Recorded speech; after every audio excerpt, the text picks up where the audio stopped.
Hello and welcome to the shop. Today I've got a special project.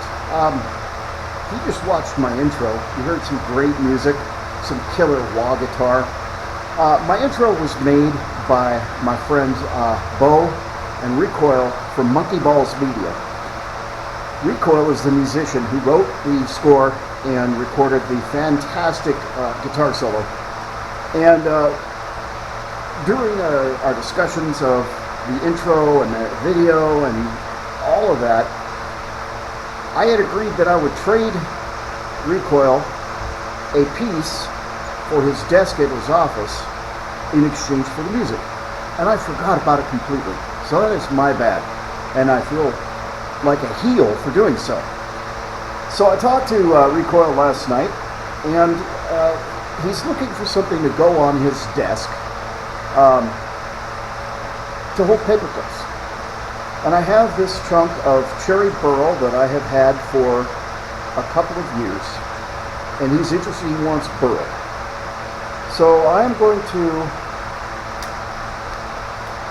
try and turn a paperclip little dish.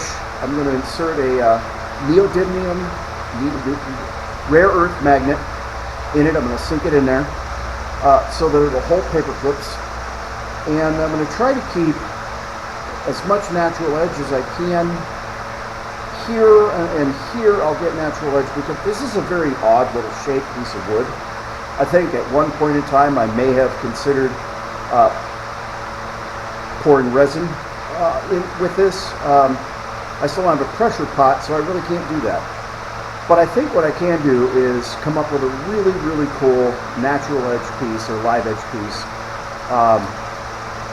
that accentuates the killer grain of the burl in this cherry, because it's really great grain. And so that's what I'm going to try to do. This is going to be the base. This is the most contiguous part of the wood. This is going to be the top, so it's going to dish up this way. In order to make that happen, I'm going to have to play around a little.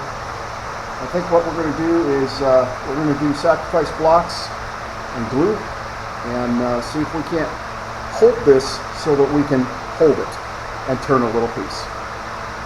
Thanks for joining.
Alright, I'm doing some sanding. I'm not happy with this base.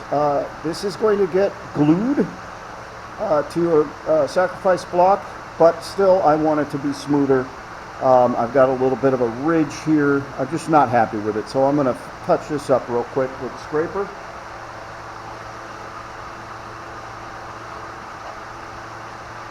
And then resand it.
5/16 of an inch, roughly.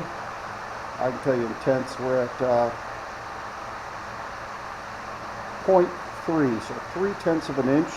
I don't want to make it much thinner than that because it is burl and because it's got a lot of cracks and just there's a lot going on here. If I take it down much more, I'm going to lose it. It will come apart, and that's okay. And it's burl. That's part of the joy with burl. But also, the purpose of this piece, this is a paperclip receptacle for a gentleman's desk. We're just going to crack that CA glue.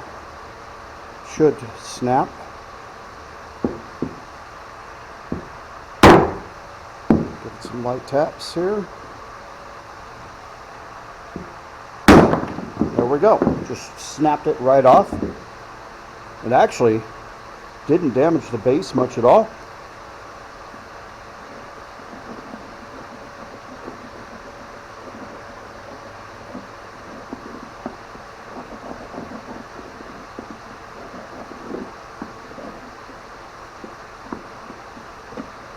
Alright, we'll get a piece of sandpaper real quick. I've got a piece of 180 grit right here.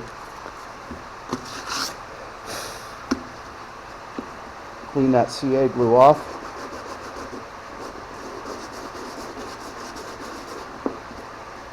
Now this is very, very dry, this burl.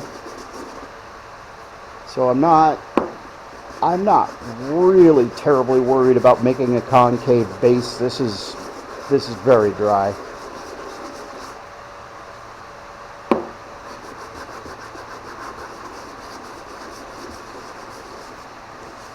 If you do it in little figure eights, turn it a little, you can generally get a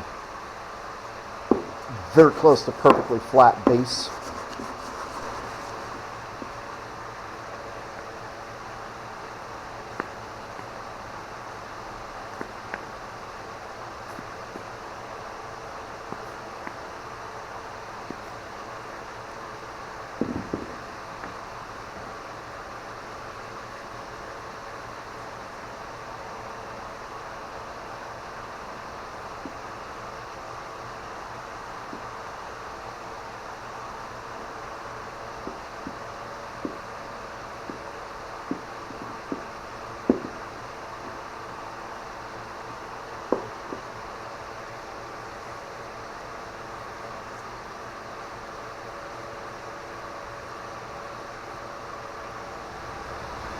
Okay, been about an hour.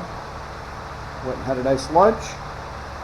I'm just going to wipe away the excess Tung honey with a clean paper towel. That's all it takes.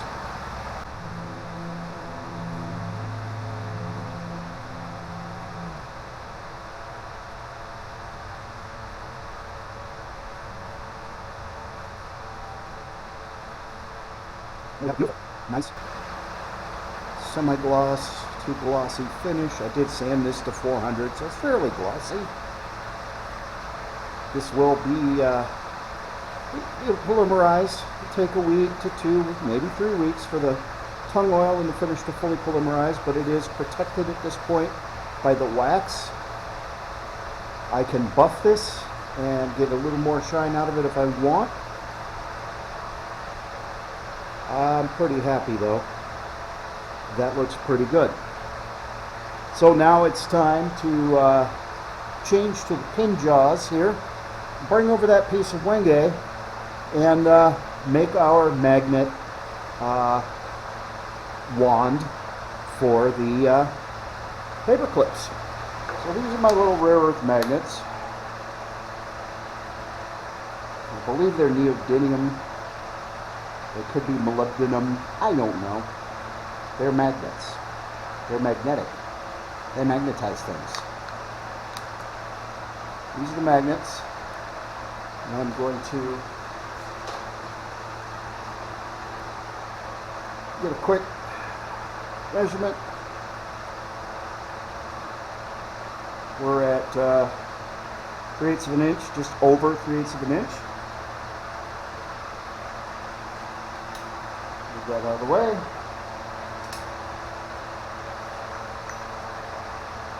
So I don't know that I necessarily want, it's bigger than 3/8, so I need to go a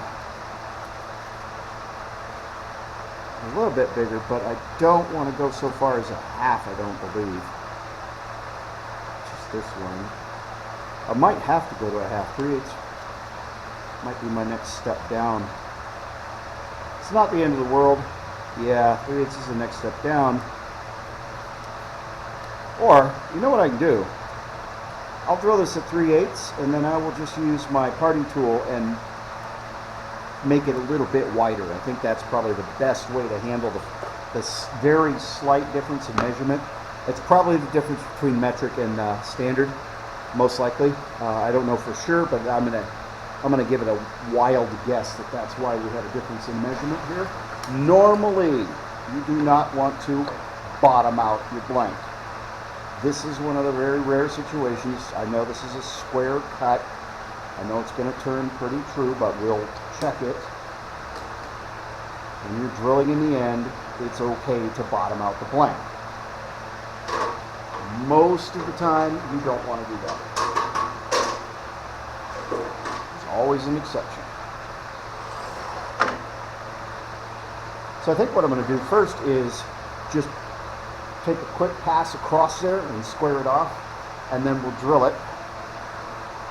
And then we'll get the big truck out of the way, and we will give this some shape. This is a nice little piece of wenge.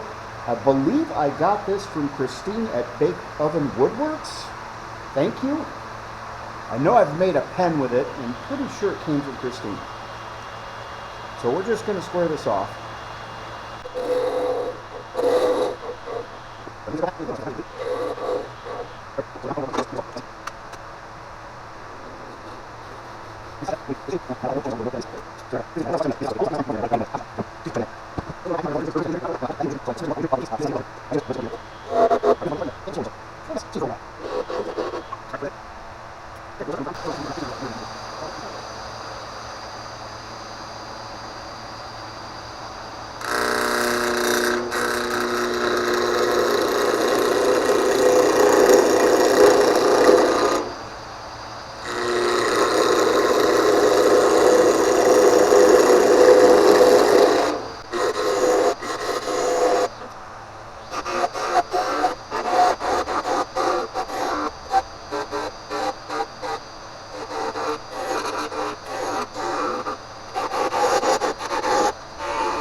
You definitely want to sand in both directions in a coarse grained wood like this.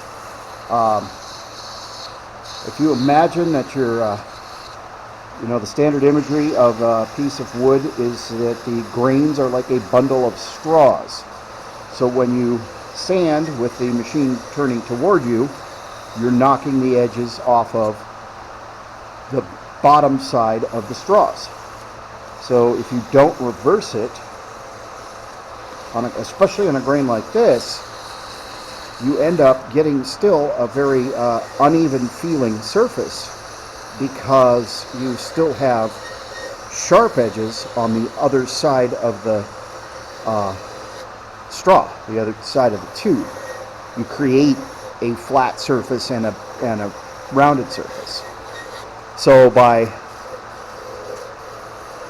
sanding in both directions, you're able to knock that down and get a much smoother surface and a smoother finish. Once you get up into the higher grits, it doesn't matter as much, but especially in a lower grit, and especially with something as coarse as wenge, you absolutely want to sand in both directions.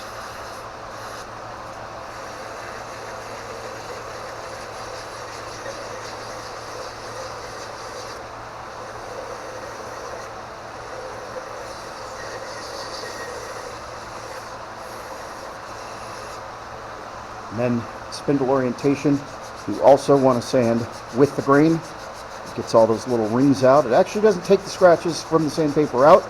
It just makes it so you can't see them because they're in line with the grain of the wood. They're still there. You can see it under a microscope, but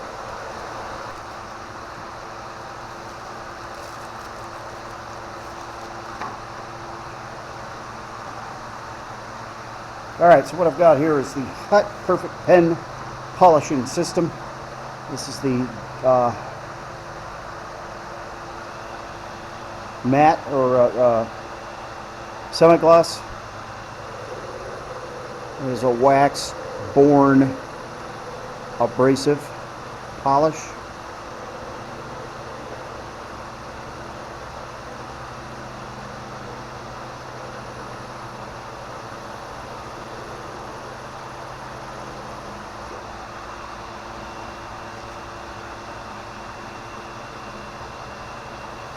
Satin gloss, it calls it.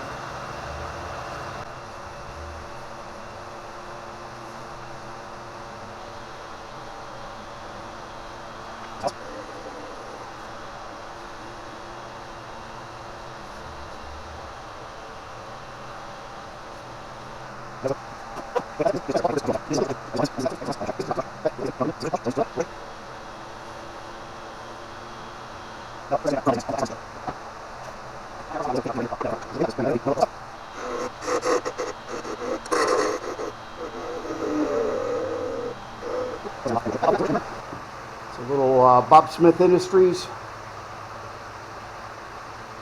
slow cure epoxy, 2-part epoxy. You may have noticed me collecting some shavings from the wenge. I'm going to mix that into my epoxy, and that'll fill the gaps on the sides here when I put my magnet in.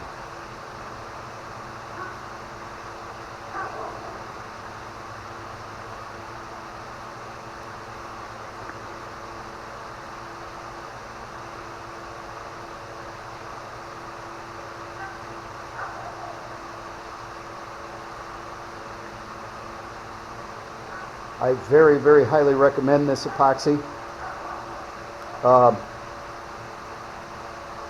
It's outstanding. I've seen a lot of the knife makers use it to mount their scales on their blades. But the thing that I think is the best feature of this epoxy is that it does not have the overwhelming smell of other brands, like Gorilla Glue's 2-part epoxy. That stuff smells horrible. BSI epoxy doesn't have that strong, overpowering smell. So we're just going to get some in there.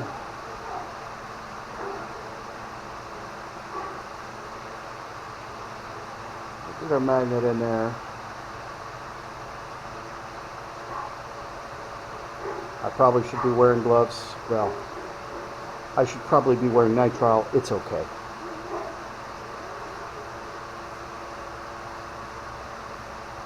So there we go. So that magnet's going to set up in there, and it will be inseparable from the wenge within a half an hour, fully cured by morning.